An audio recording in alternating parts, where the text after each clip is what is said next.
ഞാൻ 12 വർഷമായി രംഗത്തേക്ക് കടന്നു വന്നിട്ട് ഇപ്പോൾ നന്നാ ആക്റ്റീവായിട്ട് വന്നിട്ട്. അതിന് മുന്നേ ചെറുപ്പകാലത്ത് ചെയ്യുമായിരുന്നു. അച്ഛൻ കുറച്ച് ആസനങ്ങളൊക്കെ ചെറുപ്പത്തിൽ പഠിപ്പിച്ചിട്ടുണ്ട്.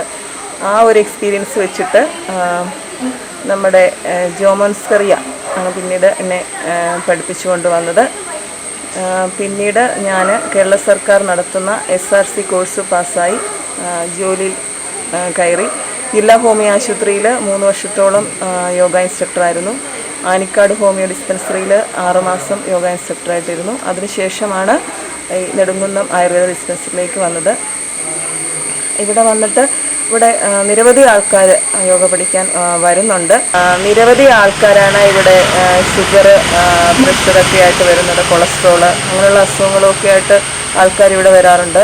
അപ്പോൾ അവർക്കൊക്കെ ആണെങ്കിലും നമ്മൾ ഈ യോഗാസനങ്ങൾ ചെയ്യിപ്പിച്ച് വളരെ വ്യത്യാസം വരാറുണ്ട്. പൂർണ്ണമായിട്ട് നമുക്ക് കുറയ്ക്കാൻ സാധിക്കില്ല, എങ്കിലും ഒരു പരിധി വരെ ഇത് ഒന്ന് കൺട്രോൾ ചെയ്യാനൊക്കെ സാധിക്കുന്നുണ്ട്. വളരെ നല്ലതാണ്. പലരും ഈ അനുഭവത്തിലൂടെ എന്നോട് വന്ന് പറയാറുണ്ട് അനുഭവങ്ങൾ. ഷുഗർ കുറഞ്ഞു, ഇല്ലെങ്കിൽ BP വളരെയേറെ കുറവുണ്ട്, കൊളസ്ട്രോൾ കുറവുണ്ട്, അങ്ങനെയൊക്കെ പറയുമ്പോൾ വളരെ സന്തോഷമുണ്ട്.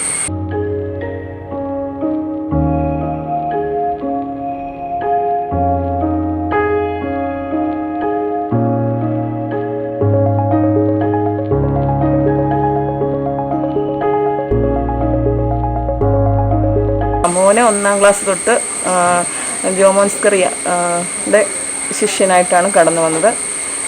അതിനുശേഷം എല്ലാ വർഷവും മത്സരങ്ങളിൽ പങ്കെടുക്കും. അങ്ങനെ നിരവധി പുരസ്കാരങ്ങൾ ലഭിച്ചിട്ടുണ്ട്. നാഷണൽ ചാമ്പ്യനാണ്.